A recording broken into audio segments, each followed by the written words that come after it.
Everyone, welcome to the Housing Provider Show. I'm your host, Tim Harstead, and today I have two great guests, Ivan Hernandez and Jackie Jablonski. Sorry if I completely butchered that, even though we just went over it. But Ivan and Jackie started the Southwest Housing Providers Group that I'm a part of, and I think a lot of our listeners are a part of. So we're going to dig into that today, as well as their other ventures. Ivan with real estate and being a broker, and Jackie with roofing and things like that. So we're going to hit a lot of nice topics today. But guys, thanks for stopping by and welcome to the show. Thank you so much for having us. Thank you for having us, Tim. Appreciate it. So we met through the Southwest, and you guys are part of MBOA. Real quick, do you guys just want to sort of say what MBOA is and how you guys got involved with that? Go ahead, Jackie. Well, MBOA is obviously Neighbor Building Owners Alliance. We became involved with the MBOA actually through doing a roofing project for Mike Glasser. And Ivan was the one that actually connected with him, and we got invited to the summer soiree. And just after having deeper conversation, he said, you guys should have your own group. And we did. We were already thinking about that. We already had started our Chicago Friendly Landlord Group that I think a lot of people are a part of. And it just became something that was easy and made sense. And we wanted to create more advocacy, especially on the south side of Chicago. We saw that there was a really big need. And it's just been a fun ride since. I mean, yeah, there's struggles always, right? Hurdles, but it's been a great thing, and it's great learning experience for us, and being a part of something so bigger and broad, and learning more about laws and becoming more advocacy in regards to that. Ivan, what would you say? Well, no, I mean, I would say, definitely joining. When Mike Glasser, he approached me, I was at a meetup that had to do with housing providers on the north side. And he approached me and said, what I do for a living. I told him that I own a roofing company and I'm also a housing provider. Long story short, that's where it kind of like he gave us a call to do the roofing, and then we just sat down and conversated about us potentially opening up a branch on the southwest side of the city.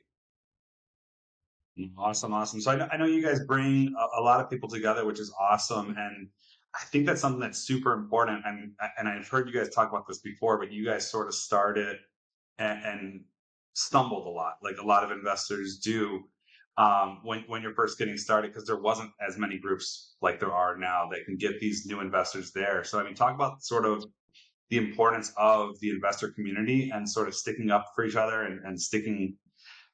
I don't know if the best way to say it, but like being there to help get through hurdles, and sort of what you've seen, some success stories that you've seen from being part of these groups.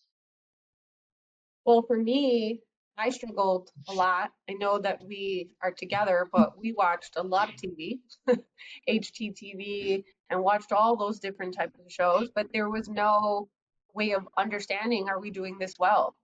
So we went through a lot of ups, downs, and all arounds. So when we started learning about networking groups and being able just to converse and have those conversations where, sometimes you're stuck in your own head, like, am I doing this well? Is there another method?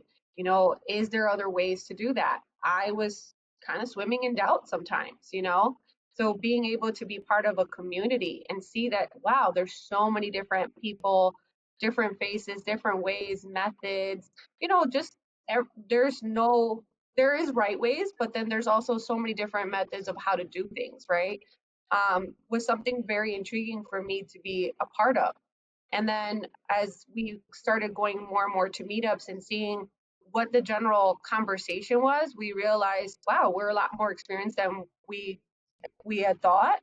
And how much would it be nice to bring that to the south side of Chicago and help other people that need help, need advice, need guidance, and need support, and how much it's helped us over the years, and can we give that back, right? Save people time, money, and frustration by creating a community.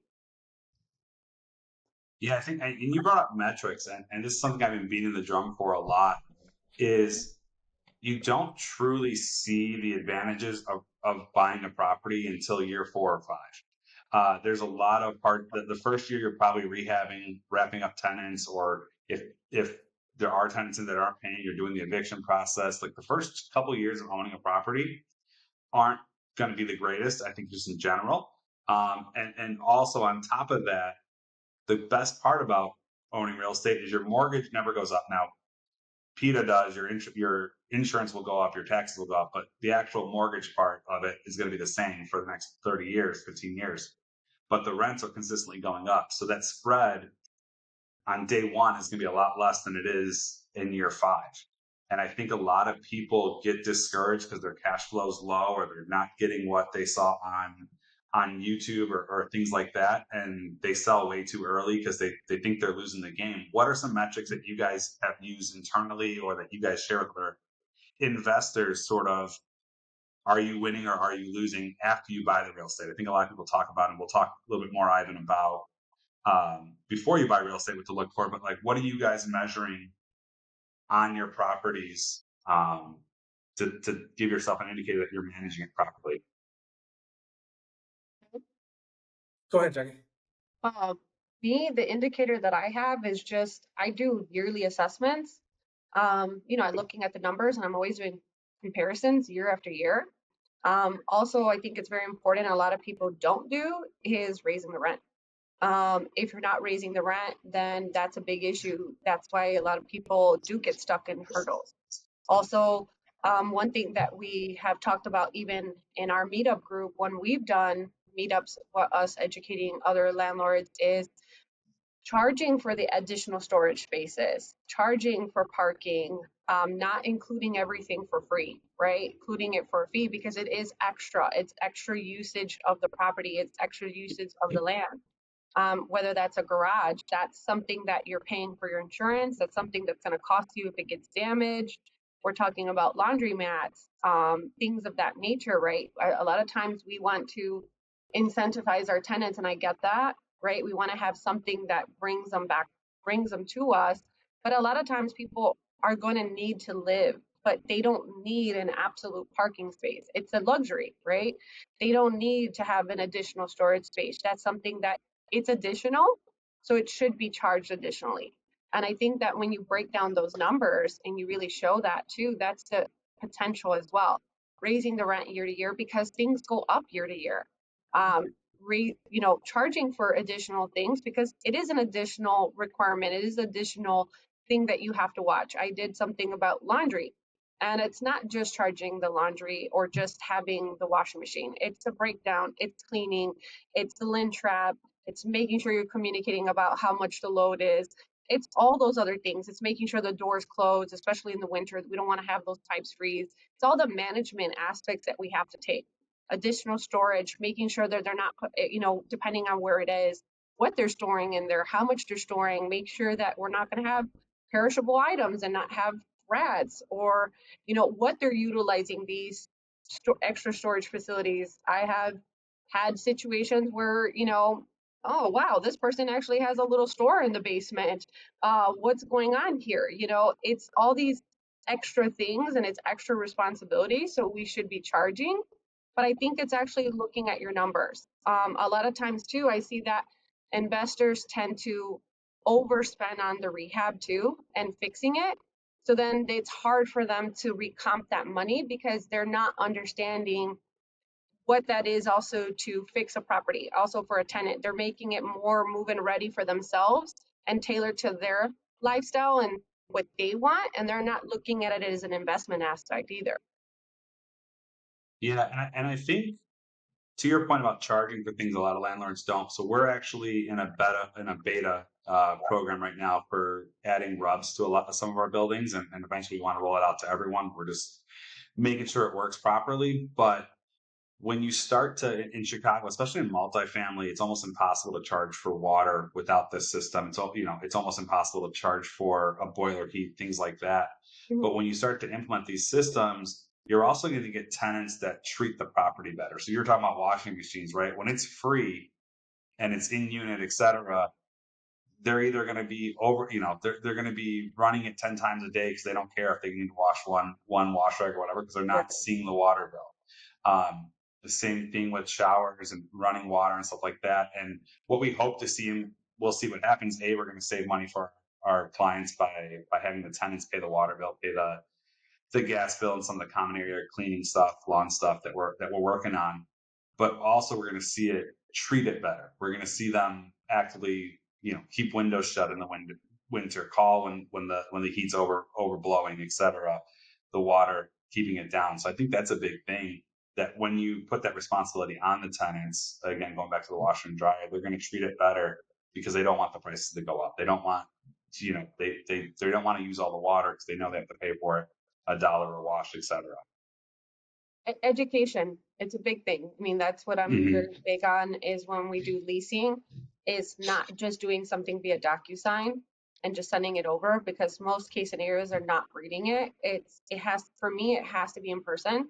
I'm going to go read it. I'm going to make sure that we're initialing every single page, because that gives me the guarantee that you know that what we were talking about today, and educating. A lot of the times we're assuming, because we're adults, I mean, that we know everything. And I talk about this, like TikTok, how much has TikTok showed us? Like, oh my God, I didn't know my car had that capability. I didn't know that we were supposed to read that label. We see it all the time. Like, oh my God, 30 things I should know that I'm 30, or 40 things I should have known and I'm 40. We assume that we know it all. We don't. We're still learning and growing ourselves as individuals. So we have to kind of think of that as our tenant, that they're not going to take care of the property the same way that we do. So setting up those expectations, you're keeping them educated, but you're telling them, like, hey, if you don't tell me about this plumbing issue, you're going to be responsible if this gets damaged. If you break this, you're going to pay for it, right? Charging for those incidentals, right? Like if their kid is playing ball in the house and they break the window, that's not a normal wear and tear. That is something additionally that was damaged, and we should be holding them responsible. Because if not, then that's where it bleeds dry, right? I've had tenants who and this is true situations, their 2-year-old stuck a toothbrush in the toilet.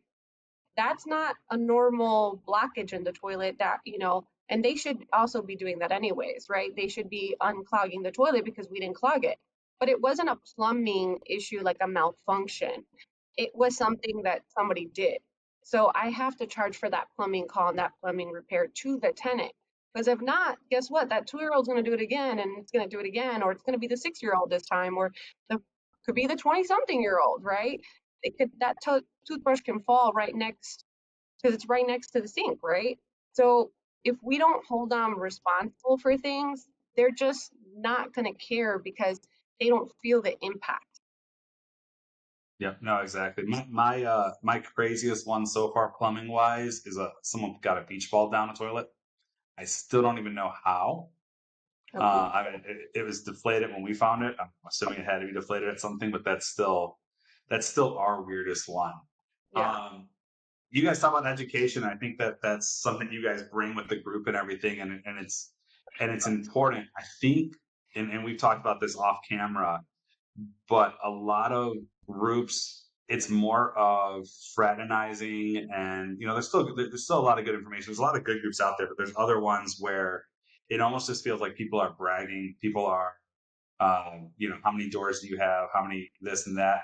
I know you guys purposefully don't really talk about your number of doors and things like that. And we were talking a little bit off camera about it, but I'll let you guys go into it, sort of your reasoning why you don't necessarily, especially for newer members of the group, talk about where you guys are at, but rather, talk about strategies. Evan? Well, for me, at least for us, I like to keep our personal and our business somewhat private. And at the end of the day, I think it's irrelevant as far as how many doors we have versus the other person, because we all bring different value. And at the end of the day, in order to buy real estate, when it comes down to it, you need money, you need cash, you need that, 15, 25% to put down wherever it comes, whether it comes from a refi, whether it comes from your savings, from your 401k, or wherever it might come. That's the way that I look at it. And, I don't want to discourage and tell an investor that they can't have, or they can't have more, or that they can have this many units just because I'm able to acquire them. Everybody has a different upbringing, different connections, a different network. So it does come down to the people that you're around, and obviously the value that you bring.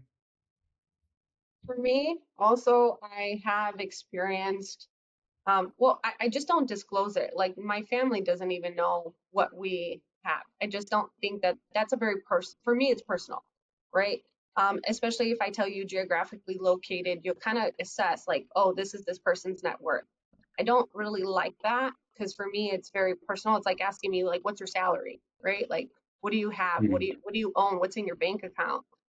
So for me, it was really weird when I started going to networking groups and I felt very peacock, especially around men. No offense to you guys either, but I felt very much like it wasn't even like, hi, what's your name? Let's have like a general conversation. It was like, hi, my name is so and so. How many doors do you have? And part of me was like, I don't even know the number off the top of my head all the time because it's not something that I carry around kind of gloating about. So also when we went to meetup groups and I saw that was happening, there was one experience specifically where it was our first time going and we saw this gentleman and he was very in distress. He was disclosing he had a 2-unit and he was very stressed and he had a stressful tenant and he wanted help. And he went to somebody because he had seen this person and said, hey, I'm coming here because I need advice. And the person said, well, what do you have? And then he said 2 units. He's like, oh, okay, well, maybe you go talk to so-and-so. Like kind of pushed him away because the other person had more units and had disclosed that they had a lot. And I saw that person's face kind of just like sink down. And it was something for me that my stomach even turned in that point in time because I said, oh, that's not fair. People are coming here. They are owners, whether they have 2, 4, 5, we all have a journey, right? Like what Ivan said. Your journey determines where you're going, whatever you work for, whatever you want to have. There's no right and wrong, each its own. Whether somebody just wants to have 4 units, an extra one, they want to have 200, 500.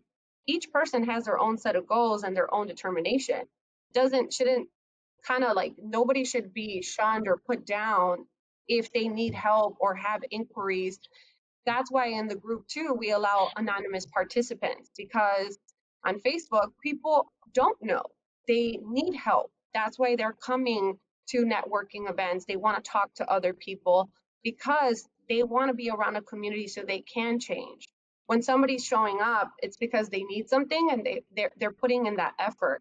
So I never want anybody to feel shut down based off what they do or they don't have, because they're still important for me, because today you might not have it, but tomorrow and next year or 5 years or 10 years down the line, you do. I mean, I think it's twofold, right? Like I was always taught treat the janitor the best.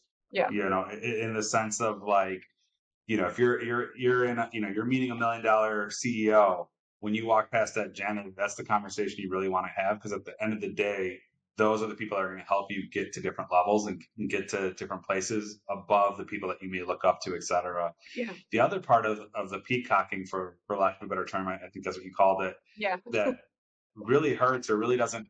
Real estate is so vastly different in strategies you can take that we all three of us might have 10 doors.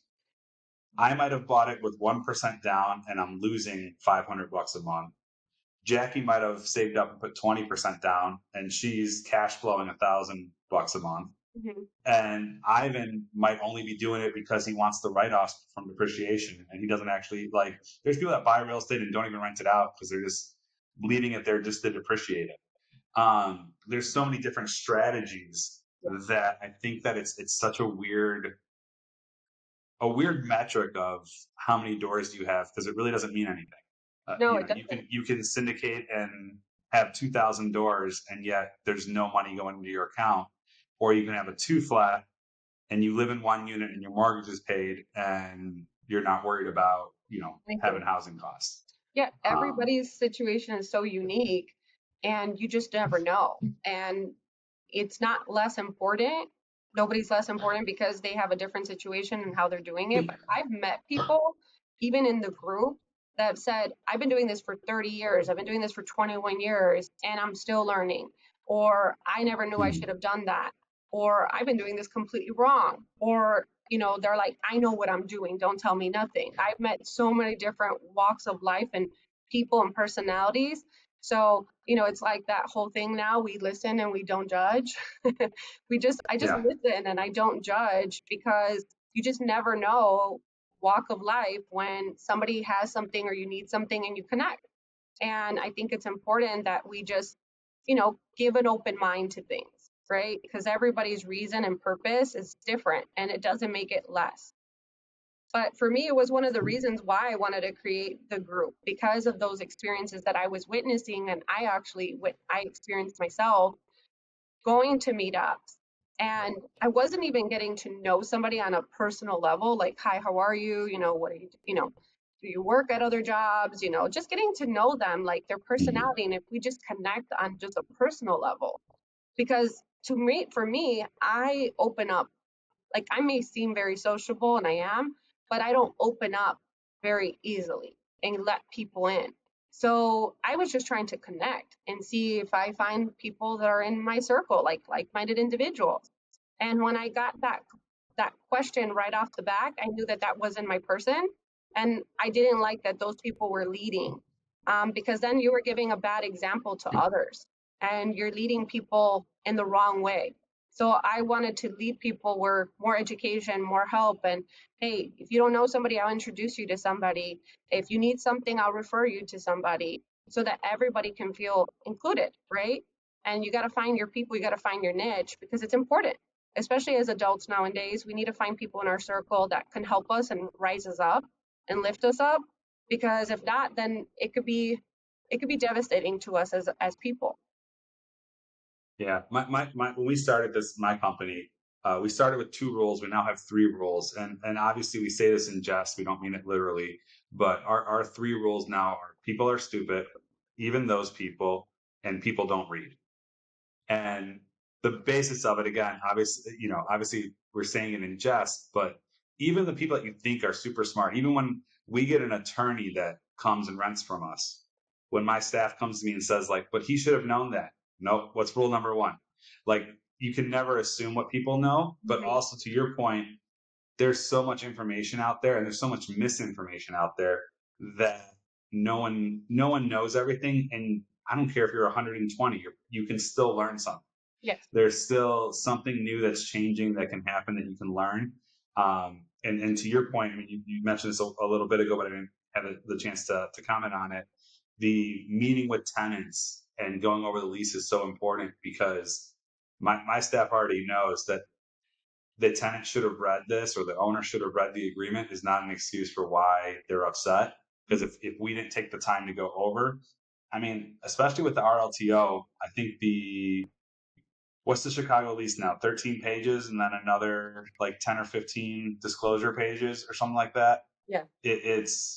No one's going to sit there and read it. They read the first page and that's it. And if you're not pointing out the important things to them, they're going to bypass it, and they're just really looking for housing. So I want to move on just for the sake of time and everything, and talk to Ivan a little bit about the real estate market and how he's doing as a realtor. But do you want to tell everyone, Jackie, how to get involved with Southwest or MBOA in general? Or yeah, so if anybody wants to get involved with the MBOA, it's www.nboa Chicago.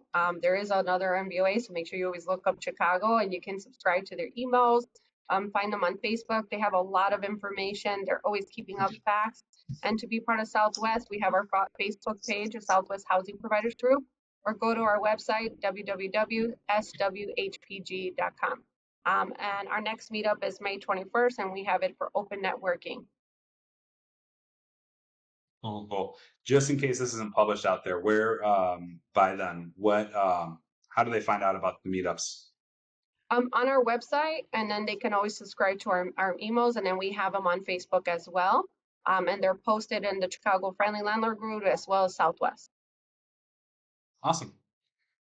Cool. I want to talk to you a little about, I know we've been selling real estate now. We got into that a few years ago, I think, but how's that going? And everyone's favorite question that I'm sure you get at least 10 times a day, how's the market looking?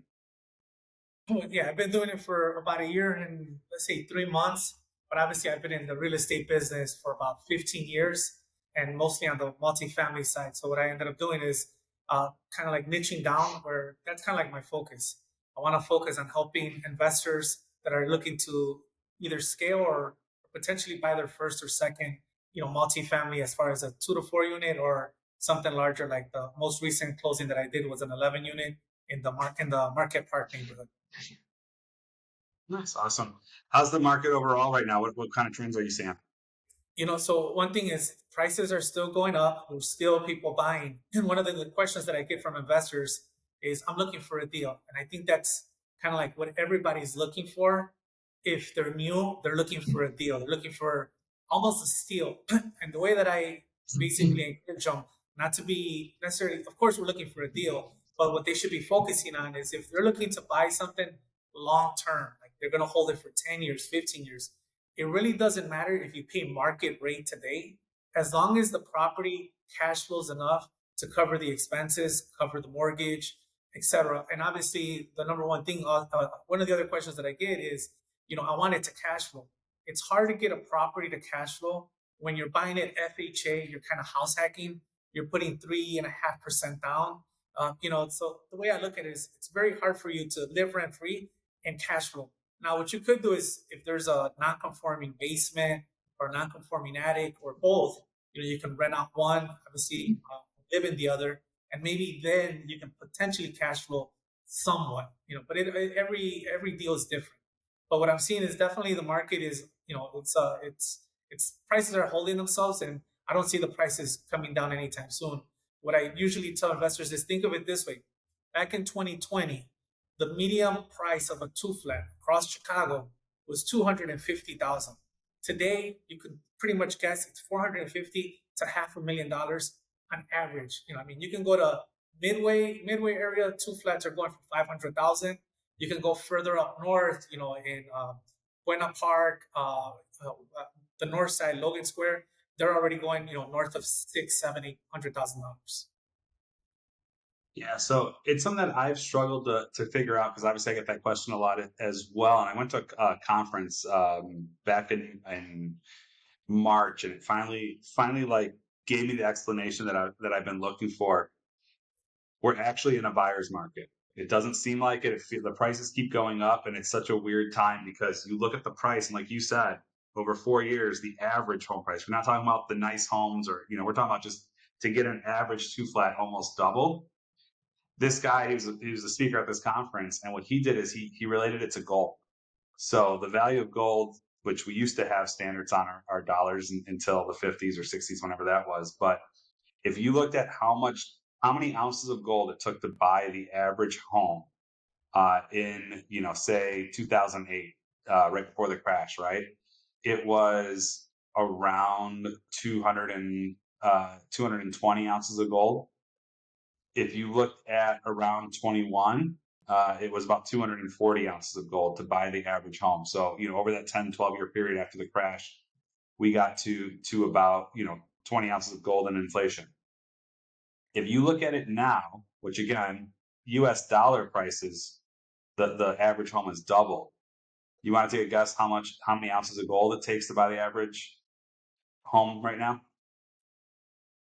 I'd say about 4 times what it was worth after the market had crashed. No, even worse, about 130 ounces of gold only. So the reason we're not seeing it, house prices are going up, but house values are going down. The dollar is so inflated right now that we're never going to get houses cheaper than this. It's just that the dollar is so inflated that it looks bad. And I say all this to say, if you've been sitting on the sideline waiting to buy, like, it's not going to get better. This is we're in the crash right now. It just doesn't feel like it, because we're flying with the spaceship, or whatever you want to say. The dollar is going up faster than the crash is going down. It's sort of a crazy economic thing to look at, but it's finally an explanation that I got that makes it make sense. I agree. I've heard people, and I know family, that says, "Oh, I'll do it in a year. I'll do it in 2 years. I'll do it in 3 years. Do it in 4 years." And it's like, what you could have gotten 4 years ago, you're not going to find it no more. Like, every year, since we've been kids, right? Mm-hmm. We see things from when we're kids, teenagers, 20s, 30s. We see it as things continues to change, just like gas prices, milk prices, anything, right? Like, everything keeps going up. So I just think that you're losing the opportunity by thinking that there's a perfect moment or a perfect rate or perfect time. Yeah. The time is make the time. It's like you gotta just make the time. Just like going to the gym, right? Like everything has to be perfect in order for me to go to the gym. It's like, no, just go, right? Like you just gotta make it part of Yeah. your habit, make it part of your norm. I mean, I know we all say things like that, but and I'm, person of I think it's happened to all of us. Like we'll do it later. Well, it has to be this way, or the weather has to be this way. And it's Mhm. like, no, when you want something, you're gonna make it happen, right? So when you're determined, you're Yeah. gonna make it happen. And I think like when you really want, say, I'm gonna get this, like you put it, you manifest it, you're gonna move things around in your schedule and you're gonna get rid of things, you're gonna sell things, you're gonna get a different job, you're gonna make that opportunity. Things don't just come to you just to come. You gotta work for them, you gotta earn them, you gotta make it happen. So I think like I've heard so many people say, oh, next time, or the rate has to go lower, it's never gonna be perfect. Like just gotta jump on it. Yeah. Right. And And I I would, think, and I've been pounding this. I've been pounding this too. Ivan mentioned it as well. Real estate's you don't wait to buy and wait. It's a long-term play. And what we talked about earlier, every year rents go up. So even if you're not cash flowing year one or you break even on your mortgage, by year 5 or 6, that inflation of rent going up $100 each month, you'll be cash flowing if you hold on. That's the key there. Yeah. correct. And I would also add, Tim, a lot of investors, or when they're barely getting started, they see the prices and they're not realizing, if we were to go back to just say the year 2000, what two flats went for back then and what they go back for today, if you would have known that, that you could buy a two flat for 100, 105, because that's what I was paying for when we kind of got started. I was paying like 120, 130 for a typical two flat in Inglewood. And this was back in 2012. And at that time, I thought it was a lot. I look at it today, I was like, man, I wish I would have bought more for that price. Back then, I wish those prices would come back. And unfortunately, now, I mean, the two flats in Inglewood are going north of 300. I've even seen them as far as 450, 425. So it goes to show that the market does change, and what used to be cheap eventually catches up. The market's eventually going to catch up. And that's the thing, that we didn't think that it was cheap back then. We thought it was expensive. We Yeah. were like, why are we spending this Yeah. much? So that's just like where we just made it happen. We just kept moving. But now we look back and we reflect and we're like, man, could we get another 5, 10 of those now? But time and opportunity just went away. No, absolutely. So if we're not necessarily looking for cash flow, and obviously, within reason, we don't want someone that's losing $1,000 a month Oh, or yeah. whatever. But I get what you're saying. What are you advising clients? What are a few important things to look for if I'm shopping? I want to buy a 2 to 4 flat, or I want to buy a 10-unit building. What are some things I should be looking at to decide which one to buy? Well, I would say if you're looking for a 2 to 4 unit, try to buy in the best neighborhood that you can afford. So, that's important. I think a lot of people go to the more least expensive neighborhoods because it seems safe. But typically, least expensive neighborhoods, depending on, what type of tenants you're going to get, that are going to apply or that are moving in, that are going to move in, you want to make sure that you're educated in running a business, because that's what you are. You're running a business when you become a landlord. And obviously, unfortunately, a lot of landlords, they find it the hard way, where if they buy a building, a 2 to 4 unit in the wrong location, or it could be even in the great location, and they get the wrong tenant, that could potentially make or break their future of investing, because that could pretty much change their mind of ever wanting to invest. I've ran into a few where they bought a 2 flat, they rented it to the wrong tenant, and it took them 9 months, a year. And if you look at it, the W-2 earner, if it's going to cost $10,000 to $15,000 to get a tenant out, and they have to come up with that can easily bankrupt them. And it probably does bankrupt a few of them, where they get a bad taste in their mouth and they go out and tell everybody how landlording in Illinois, or just landlording in general, is bad. But it was just because they didn't know what they were getting themselves into. And I always say, I think it's important that you educate yourself. There's courses out there for kind of like learning how to manage your own properties. I know CIC has one. There's There's another one on the north side, and then my wife as well, Jackie, she has her classes. And I think it's important that you get to educate yourself on what it takes to manage a property in order for it to be successful. Sure. And I think when we get a lot of clients, especially from out of state, that just don't know the areas, and that's part of the issue too. But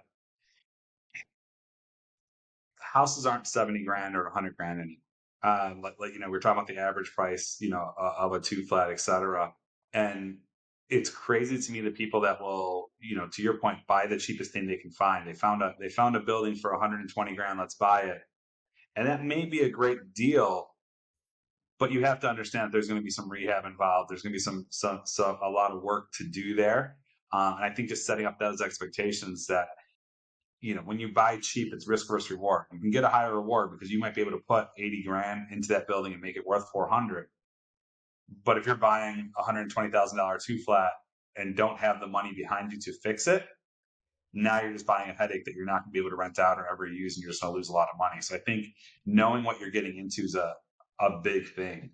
What kind of things that you have in your clients look at when it comes to like inspection or walking through that's sort of helping them decide if, we get it under contract, how are they deciding whether it's good to go or is there anything that's specific that you're having them look for?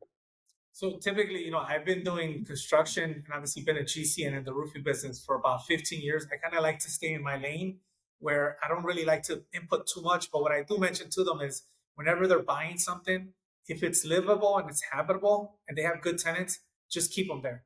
Because what ends up happening, a lot of investors, they want to go in, do gut rehabs. And I'm like, why do you want to go get a rehab loan or spend an extra $20,000, $40,000 out of your pocket on credit cards just to make the property or the unit look beautiful? What's going to end up happening is if you get the wrong tenant or just tenants in general, they'll keep up with the unit, but they're not going to take care of it like if it was yours. So, I'll give you a story on one guy. This one guy, he ended up buying a 2-unit in the Marquette Park area for about $250 about 4 years ago. He ended up, the kitchens were 1970s. They were solid oak doors, oak cabinets. They had the Formica countertops. The bathrooms was your typical, 4x4, I don't know if you call them subway tires, or 4x4 white tiles. Everything was nice. It was clean. It was a little kind of like vintage, but it was clean.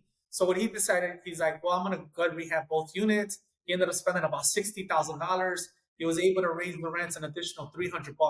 But I told him, how long is it going to take you to get your return? And now that $60,000 that you had put into it, even though the property has gone up, you got it at a 4% rate right now. If you try to cash out and refinance, what's going to end up happening is now you're going to be paying double in mortgage. The interest has gone up. So I tell them at the end, it doesn't make sense. So I always say, you want to do just the basics, make it livable and habitable, and you'll get further. And then this way, you're not pouring all your money or borrowing more just to make it look nice. To make it look nice, that's the thing. I'm like, don't make it. It should just be habitable and clean.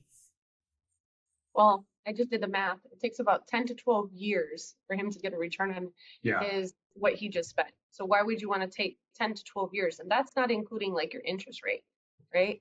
Like your interest rate if for the 60,000 or the credit card, interest, etc. So I'm a big numbers person. So that's my biggest thing is as soon as I hear the numbers, I'm putting it in like, how much is this going to cost us to get back, right? There's certain things that you need to handle. I think importantly, if you guys don't mind if I interject, like there's certain important things like, a workable sink, they need to have storage, they need to, like not a warped floor.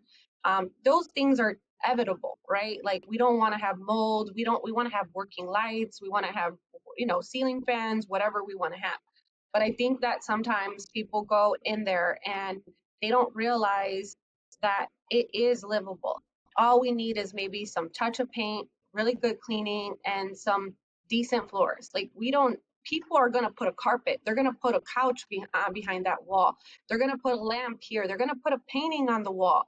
That guess what? They're going to switch that painting maybe in 5 years, 6 or 7 times, So we are trying to make it to a point where we want them to look a certain way, but we don't know what they're bringing in. We don't know how they're going to decorate. Not everybody has that good sense of style and aesthetics, right? Like they're going to make it their own.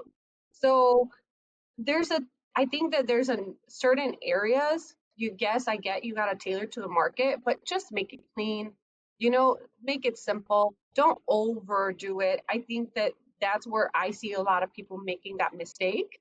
you know it's not condo quality. We're not selling it. you know if we're flipping it, that's a whole different situation, right? But even if you're going to flip it in 2 years or 3 years, you're not putting in that they're going to potentially mess things up.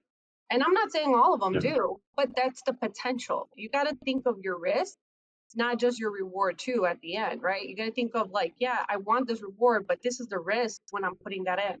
So I'm always sitting there like crunching the numbers. And even sometimes, me and Ivan, we talk about things. I'm like, no, not right now. Do it next year. Let's revisit this next year. Right now, let's make it simple. Like we've talked about landscaping. We've talked about like the driveways, or we've talked about the parking areas. And I'm like, no, it's fine. Nobody's complaining. We want to make it look nice, but then I'm like, no, realistic. No one's complaining. We're fine. We're good. And he'll be like, oh, let's fix this fence. And I'm like, no, just drain it out. Just put another thing right there. And I'm and it's not because I want nice things, but we don't need to redo everything all the time. Like not everybody needs a makeover all the time. Like imagine going to get a haircut and every single time you're going to get a makeover. Like what is the issue? Why do we want to constantly revamp you all the time? So I think we need to just make because I think also like Instagram, Facebook, TikTok, we're getting into this very high-paced lifestyle where we see people's lives and we're so invested, like all these celebrities, and look at the way they live, and we think that's normal, and that's not normal. That is not the average homeowner. That is not the average person in our lives. Those are just the influencers, right? They're making things look pretty for us, and we're thinking that's how we all have to live. We're in this fashion and fast-paced, consumerism. We're constantly rebuying and fixing and changing. That's the lifestyle today. So we're not realizing as investors, we don't have to think like those people, right? Like we're investors. We have to think in a different aspect. We're providing good things to good tenants. Just good, clean, simple, right? Make sure it's functional. Yeah. Yeah. I think a lot of people don't realize you can outkick your neighborhood, for lack of a better term. I'm a sports person, so I always use sports analogies, but you can make a unit, no matter how nice it is. If it's in a certain neighborhood, you're not going to get more than, let's say, $1,500 for it. You can add $200,000 diamonds all across, all that stuff. It's not going to do anything. And I think stopping and having that analysis before you do an upgrade makes a lot of sense. And I like the math that you did. What's the estimate to do this? What is my return going to be? How many years is it going to take to pay off? And if it's, a couple of years where it might be worth it, awesome. But if it's 10, 12 years, what's the odds of you even having property that long, or a tenant not destroying it in that long, et cetera? So I think, bigger upgrades, or making sure you have money saved for the bigger upgrades, whether it's a roof or hot water tank or furnace, things like that, and knowing where you're at with those are far more important, because that's the functionality of it. So if you're buying a house and a furnace is 23 years old, you better have something put aside to replace it and not worry about making the counters better. Well, that's a lot of things I think a lot of people don't think of. They're in there trying to make this like the best toilet, the nicest sink, the best faucet, this really nice sconce. And that's how like your bill will go from, oh, this is a $10,000 upgrade to 30, 40, 50, 60,000. And then when it comes down to, water boiler breaking, heating situations, maintenance issues, roofing, electrical, plumbing, that's where they get broken, because then when it comes to just maintaining and just incidentals, they just don't have anything to fall back on. And that's the reality, is that we're not thinking of the larger picture. It's having a business plan. I always tell everybody, like, you have to have a business plan when you're entering in this. You have to have a backup. If you have a plumber, that's great. Have 3 plumbers, because that plumber might be out of town. That plumber may be sick. He may have gone on vacation. Who else are you calling as your backup? Same thing with handyman, same thing with furnace people. I mean, we've experienced that where we're like reliable and depending on one person, and this is in the very early beginning, and then that person's not calling us back. So we had to pivot really, really quickly. So now having like contacts is so important, because if someone's not answering, you need to move. You need to move the ball, right? You can't just stay stuck there. Move it and keep going. But a lot of times we don't think of those things. So you do have to, it comes down to having that business plan. Like, what's your business model? Are you thinking of all these things? And I think we have one track minds where we have tunnel vision and we're just focusing on just the aesthetic of things. We're not thinking of all the other components. No, absolutely. And I think that's a good transition. I want to come back and talk about, you guys have another company, a roofing company, and I want to give the people a little bit of insight of what they should be looking at and things like that. But real quick, just to wrap up this part of the conversation, Ivan, if someone's looking to buy a multifamily property or sell a multifamily property, what's the best way to get a hold of you? You can give me a call at 773-520-0571, or they can go on Chicago Friendly Landlord Group or find me on Facebook. And I also have a website. It's called ChicagoMultifamilyBroker.com. Awesome. Cool. So I want to talk about roofing with you guys. I think that's what you guys have been in the longest, if I'm not mistaken. But what are some things? I think first I want to continue our conversation about sort of preparedness and having it ready. If you buy a 2-flat with a shingle roof, and I guess we could do both. We'll do shingle roof, a flat roof. What's the age expectancy, and what is like? How long do I have before I should be thinking about replacing it? If I'm buying a home that the roof is from the early 2000s, should I already be saving money to have that replacement soon, or what's sort of the life expectancy that you guys see? So here, let me chime in. So when it comes to shingle roofs, a lot of homeowners and investors might not know this, or they might, but 90% of roofs are replaced by the insurance company. So if you have a hailstorm, if you have wind damage, 90% of the roofs that you see in the neighborhoods, they're being replaced by insurance. It's very rare that a homeowner is going to pop out, that's going to come out with $20,000, $30,000, $40,000 to replace a roof. That's on the shingle roofs. On the flat roofs, depending, to be honest with you, what geographic location in the city we're in, it depends. So I'll give you an example. If you're on the south side of Chicago, chances are, south side and west side, chances are you got a flat roof, you're probably going to have multiple layers of material, asphalt, gravel, modified bitumen, etc. And you might have multiple layers. And the thing is that when you have multiple layers, if there's a leak or a puncture on the top surface, it's got to go through all the additional layers that are under there. So it might take some time before the water actually seeps in, and you see it in the ceilings and the light fixtures, whatever. Versus if you're up on the north side, typically on the north side, you're going to find that they've already done a tear off. They've already rehabbed that 2-flat. So you only have one layer. Those layers, modified bitumen has a life expectancy. They give a warranty, the manufacturer, of 12 years, but it can last you up to 20 years. And the way to prolong the life and the longevity of it is by doing routine maintenance. Every 5 years, having a roofing contractor go out there and do kind of like what we call a roof tune-up, where you want to make sure all the seams are sealed, make sure that all the flashings are properly waterproof, counter flashings, make sure that all the membrane, that the roof itself, the envelope, it's watertight. And then last but not least, aluminum coating the roof.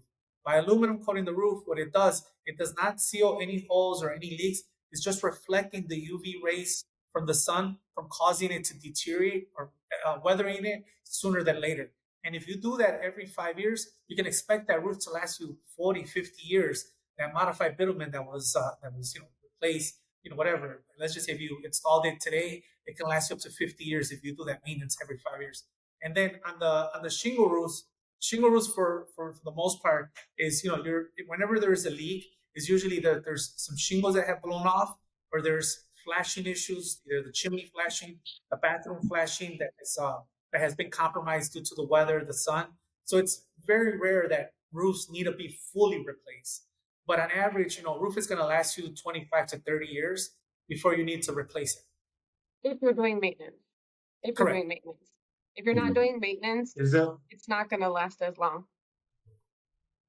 So I know we talked about flat roofs. Is there anything we should be doing on the shingle roofs maintenance wise, or what's how often that? Same thing, it's the maintenance. We call them roof maintenances, roof tune-ups. Which we do is repair any missing shingle tabs, do the caulking, any nail pop-ups. We're gonna readjust the gutters. We're gonna do all the vent pipe boops on any lead stacks. We're gonna make sure that all that stuff is done. Now you do wanna. There are times where things need more. You also want to make sure that you're cutting all those trees. Like if you have trees next to you, get all that kind of cut down, trimmed down regularly. You know, not asking you to cut down the tree, but like the more, you know, like the leaves, they're going to deteriorate. They're going to eat at your shingles. They're going the branches. We've seen trees that they're like literally scraping the granules off the shingles. Seen the same thing on flat roofs. So it's just doing maintenance as well. Some need it more than others, depending on where they're geographically located, because they're, you know, near the lake, they're getting a stronger wind chill. They're on the corner property, so they're getting, you know, the wind is picking it up quicker. So, and then also what is around it, right? Like if they have the trees, leaf, debris, we see certain things getting deteriorate more than others. Just get the roof reevaluated so that we can see if we can just do that roof tune up or do some maintenance work on it. I know I mentioned a lot of our roofs are done by insurance, and I know Jackie, you had a post maybe a week or two ago about the scams that we're seeing. You want to talk a little bit about sort of how to avoid being scammed and sort of when you think working with your insurance is appropriate? Well, I mean, there's a lot of people that go and chase the storm. Like we go to roofing conference all the time for continuing education. You want to make sure that the roofer that you're working with is somebody that's local. That's something that 100% you want to identify. You also want to make sure that you're dealing with a licensed roofer, not just a GC. The GC most of the time is going to hire somebody else, or they're going to do it and they're not licensed. We're state regulated, so very different than just getting a general contractor. Also, the time when you see free roof, there is no such thing as a free roof. There's nothing ever for free. It's actually illegal for them to try to eat your deductible or try to include that. There's always something in regards to that. We help homeowners with insurance claims if they want to, but we also investigate to see if it's actually probable, because some people have not done maintenance, or there was a storm in their area, but it was a long time ago and they're going to get denied. So, you know, yes, there are times where it's devastation, but it does not mean that if you just didn't do maintenance or you have your gutters clogged or there's just a little bit of a water leak, that immediately it is an insurance claim. We don't encourage everybody to do an insurance claim. It has to be something major, right? Something devastating. Like we're talking about lots of shingles missing. We're talking about massive hail or something, big ice dam, big ice storm, something of that aspect.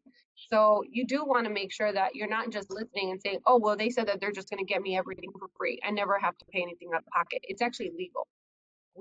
Anytime we work with a client and they're doing insurance, they do have to pay their deductible. It's actually something that we can get in trouble for. Ivan, you want to add anything to that? You know, and I would mention also when someone files a claim, whether it gets approved or it doesn't. So if it doesn't, it becomes kind of like a red flag to the insurance company. So now they are aware of the condition of the roof, and soon after they'll send you a denial letter or that you got to fix the roof. The other thing is eventually, if you do get approved or you don't, you're going to see your premiums go up because now you become a higher risk. And, you know, nobody likes to see their premiums go up. And unfortunately, when there's an area, you know, that gets hit with hail, I'm not saying that the hail didn't cause damage to the roof or to the soft aluminum, which is the vents, the gutters, etc. But sometimes some of these roofing contractors or storm chasers or public adjusters, they'll basically go based off of, there might not be damage to the roof, but there's damage to the vents. Because there's damage to the aluminum vents that are up there, they have to remove them. That's going to cause damage to the shingles, which now requires that the shingles get replaced. And I see a lot of owners that have brand new roofs within the last 2-3 years.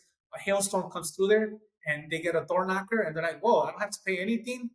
Yeah, let's go ahead, sign me up. And they're replacing the roof again. And I'm like, their roof would have still lasted them another 25 years, 30 years, whatever type of roof that they had. It's cosmetic. You know, it's like those cosmetic things. It's a little like damage, but it still functions. It's like very minor things, and it's on the roof. Like you're not going to see it. It has to be like a big probability for you to want, like something big has to be happen for you to do an insurance claim. I mean, growing up, I always knew when somebody did an insurance claim, something devastated happening. Like it was bad, right? But nowadays, we're just getting anybody that has any type of issue. I'm going to do an insurance claim. I'm going to do an insurance claim. And that's where insurances are changing our industry, and things are crazy. We have insurance companies not wanting to, give us a quote anymore in certain neighborhoods because they're high risk, right? Because they're saying in this neighborhood, because they have this data, they could pull this up in a really quick report. In this geographic area, we know that this is how many claims came in. We know that this is the probability. We see homeowners not doing maintenance. So they're not insuring certain areas. They're pulling out and withdrawing because geographically, not just in Chicago, just everywhere in the United States, everybody's finding it so easy just to put an insurance claim. We understand hurricanes, tornadoes, stuff like that, but in Chicago, we don't get that devastation all the time. So I just say, like, you're a homeowner, make sure that you have that in your budget as well. Whether you're an investor or not, you should be putting a budget for maintenance for your roof anyways, and you should be getting that inspected depending on weather every 2 to 4 or 5 years, right? Between that 2 to 5 year mark, and getting it reevaluated just to see if you need to do any maintenance, and just do it anyways. Clean those gutters, go paint anything, pop up any nail. We're in the Windy City. Things are going to happen. We have strong winds. So nail back those shingles down. And part of it, you go in, you do an oil change on your car, go and maintenance your roof. Yeah. I think insurance, and it's funny, I used to be an insurance agent, and so I try to drive this home with what I've been brought up. I just want to reiterate, because people don't understand. If you call the claims line and you give them your policy number and say, hey, I might have and this is not just roof, this is everything. I think I might have a claim. Do you think I should put a claim in? Blah, blah, blah. The second you did that, you just raised your insurance rates. Mm-hmm. Doesn't matter if it gets declined, they're looking for how often are you going to call them. And that's the unfortunate thing about, insurance. Wealthy people obviously you're insuring a $2 million home, so it's more expensive than a $100,000 home. But comparatively wise, right, wealthy people are often cheaper insurance because the way that they get rated, because they know that a person that's making $1 million a year isn't going to call the insurance company for a $2,000 claim. They're just going to get it done. Yeah. Whereas someone in a lower class neighborhood might. So their insurance is relative to the amount of money that they're being insured for is going to be a lot higher. Yeah. The other double-edged sort of insurance is, like you said, we've talked about this already, but there's a lot of people struggling right now to find insurance because there's I just heard the other day, a couple of companies that won't take flat roofs anymore in Chicago. Yeah. Just because there's been too many claims on. We are roofers, and speaking of flat roof, our insurance company went on there, got satellite imaging from Google Maps that's old. And I mean, this is old imaging, and they're like, we're going to drop you. We have to submit pictures. We're roofers. We do it all the time. So we went out, we have to submit pictures showing, no, that's what you're looking at in Google Maps and satellite imaging. It's just wrong. This is the situation. We've gotten things with our insurance that there was graffiti on the building, and that was from 3 years ago. And we did the tuck pointing and power washing on the building, and we have to show that. And thank God that we take pictures of all that, and it has time links and time stamps on it. But insurance companies are saying, if you're a risk, you're gone. We don't want you no more. Because it's just become kind of crazy the amount of times people are doing insurance claims. And to your point earlier, it's almost the public adjusters / these roofing companies that have public adjusters working for them, et cetera. A lot of times you can get a roof replaced for 10 to 15, 20,000, let's say, but insurance companies are paying 30 or 40. Or to Ivan's point, or it might have been Jackie that said this, but you're replacing one piece that should be a couple grand, but then they're making it sound like the entire roof needs to be replaced. And now it's a $20,000, $30,000 project again. And these are all the things that are causing insurance to go so high. And for us in Chicagoland, even though we're not nearly in the type of weather that Florida is or California, that we're still getting hit by these and still getting denials. There's a lot of people that are just pulling out of the area. Yeah, I wanted to mention something real quick, Tim. When you had mentioned a roof could cost, say, let's say $10,000, $15,000, and then the insurance company could be $30,000, $40,000. To be honest with you, the insurance company, as far as whenever we get an insurance claim or we get a roof, we write up a roof estimate for the for an insurance claim. We're always more expensive than the insurance adjuster that came out there, the insurance estimate that came out. On average, we're 25% more than what the insurance providers, that the insurance quotes homeowners. And the reason for that is that there's a lot of stuff that the insurance misses. It might seem more, if you get an insurance estimate and then you get a roofing contractor to give it to you, it just depends on how much work. Is that roofing contractor looking more for their bottom line as far as like, well, let's put cheaper material. Insurance companies always paying for the higher grade, the best quality. Mm-hmm. And you're going to run into roofing contractors that are like, well, we can use a cheaper material, cheaper brand. If you go to a roofing supply place, they might have 5 different shingle brands, and they could range from $20 a bundle to as much as $50. Insurance is paying us for the $50 bundle. We're quoting for the $50 bundle, but it's very different when you're trying to compare apples to apples or apples to oranges. Yeah, no, definitely, and it's one of those things, and I gotta probably get them on a show, but I think anytime you're doing an insurance claim, not just, or at least a bigger insurance claim, not just roofs, but having a public adjuster is worth their weight in gold there, because to your point, the guy out there, and they have a program, I can't think of the name of it right now, that most insurance companies, there's only 2 softwares out there that all the insurance companies are using to come with the. Sorry, it's Xactimate's the main, yep. And then there's another one I can't think of. There's another one, yeah. But when they're doing it, they're replacing all the shingles. You need someone on your side to say, "Hey, that's great, but if we're not replacing the stuff under it, the icy, I can't even think of it. The water shield, the felt paper, yeah, the ice shield, all that stuff. That's all gone too. Like, we can't rip this off and keep all that. And oftentimes they're just going, the shingle's broken, I don't need anything besides the shingles. And if you don't have someone on your side to go, well, yeah, but I can't rip those shingles off without damaging everything underneath. And then we're going to find wood that's been there for 40 years and needs to be replaced and things like that. You're going to end up with a lot smaller of a claim. Yes. It just happens all the time. They're trying to save money. Correct. One thing I advise everybody that's a homeowner or just an investor is to actually look at your policy and see what you're being covered for and what type of policy you have. Like, there is actual cash value, and then there is what's the other one, Ivan? There's replacement cost value that covers everything, and then there's ACV, actual cash value. Cash value. Yeah, and you want to make sure that you have that, but also ordinance and laws. A lot of people are looking for the cheapest insurance because they're looking to bring down their costs, but they're not looking at the best value for incidentals, right? For in-case scenarios.